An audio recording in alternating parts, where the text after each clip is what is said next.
It's a different world today for both the teacher and the student. So tell me about the changes that are taking place in terms of the teacher. I think that the greatest impact has really been on the teacher, as you just said, because the teacher's role, when we were operating under the theory of Stephen Krashen, and the emphasis was more on just students getting the meaning, comprehensible input, the teacher wasn't directly teaching. The teacher was really a guide on the side. The teacher was a facilitator. He or she had the responsibility to make the language comprehensible, to set up an environment that gave the student lots of clues to be able to construct meaning out of what was said, and also to build the student's confidence. With the methodology today, ELD instruction at this time, the teacher still is a facilitator, but he or she is more than just a coach of language.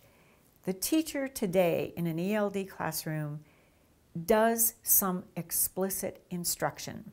So he or she is not just a guide on the side, but also a sage on the stage. The teacher today in the current ELD methodology really needs to give students corrective feedback, needs to be responsible for helping students to see and to hear those exceptions in the language so that they are developing grammatical accuracy.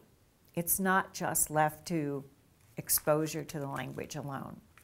I always hear this term, English learner, and just so all of us understand what that really means, how would you, in your own words, define an English learner? You know, we used to call English learners limited English proficient, and I'm really pleased that that label has changed to reflect what an EL, what an English learner is actually doing. And what I mean by that is we're not looking at a deficit model, what they don't know is the English language, but we're looking at what they have when they start. When they begin the task of, or the challenge of learning English as a second language, that means that they do have a mother language. They have a mother tongue. They have a native language. And tied to that native language is their own culture. And so when we refer to them as English learners, we're looking at what they have and what they are going to accomplish. And what they're in the process of developing is English as a second language. But we hold respect for the fact that they already have a first language and a native culture. Okay. The other thing that we do know about English learners is they're at all different points on the road in terms of learning English. You know, some are just starting out, some have been learning English for an extended period of time. Thank you. I understand there are different proficiency levels for students. And do one of those levels include reading and writing? Oh yes. ELD today, one of the primary reasons that ELD has become the acronym English Language Development for the time in the day when students go to language school is because when we used to talk about ESL, it really involved only the listening and speaking skills of communication. Where now we're talking about students developing listening and speaking skills, but reading and writing are a natural extension of the oral language that they develop. When we talk about our English learners, we used to refer to them as going through stages of language development, very akin to the stages of child language development. But now, since our definition of ELD is much broader and more comprehensive, we are looking at students in terms of levels and taking into consideration not just their oral language, but their reading and writing skills as well. We have determined that there are 5 levels.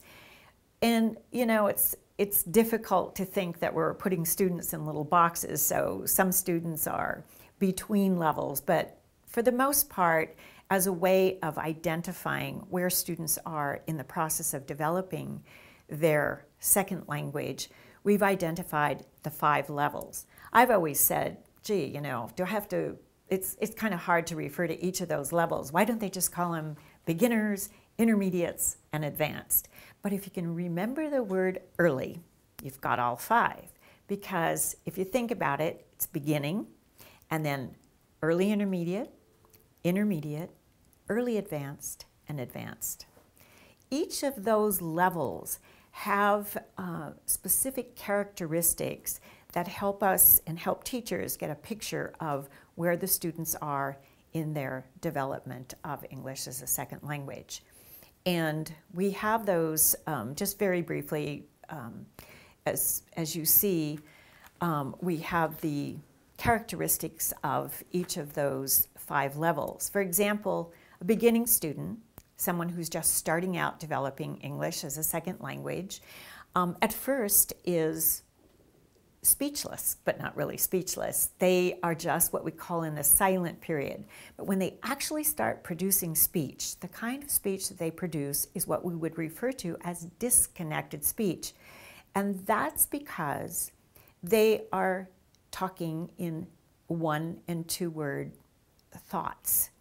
They're producing what we would call the content words of language.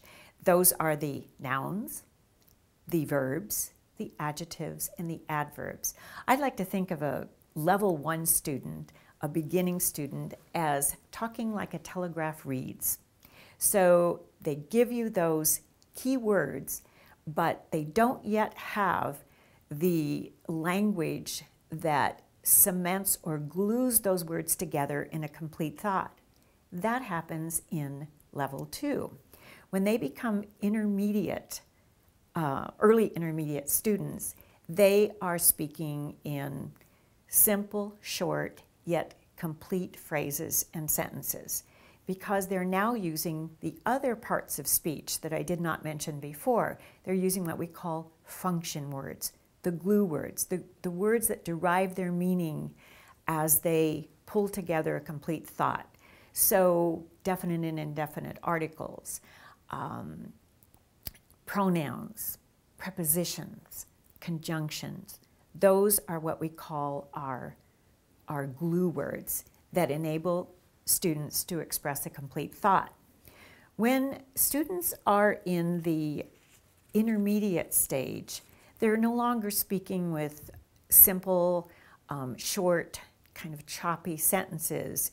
Their language becomes more fluid, and so they are able then to really think in their second language. And that, I think, is the most significant thing about the intermediate level, because students are then beginning to learn in and through the language.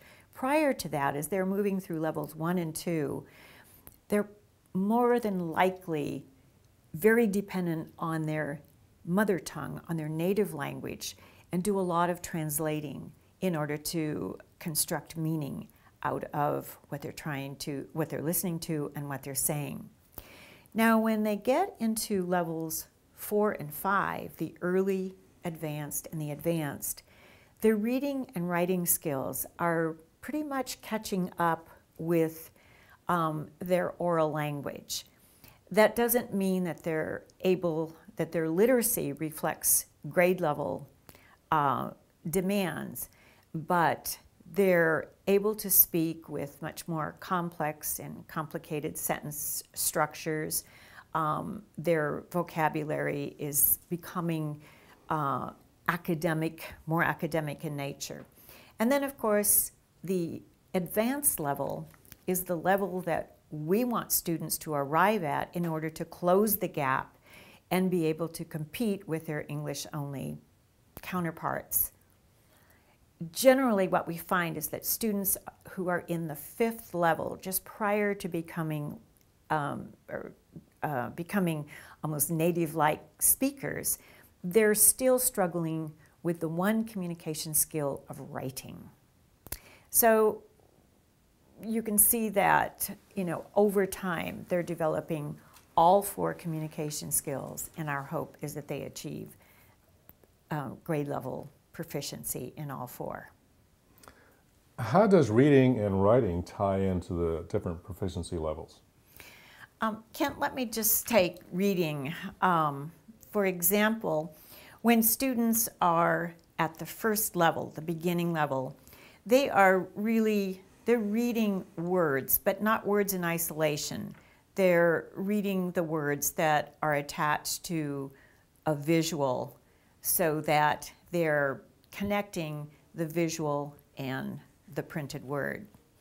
Now, when they move into level 2 and they're at the early intermediate stage, they are able to be what we call word readers. So they're reading words words that they have familiarity with and not necessarily dependent on a visual.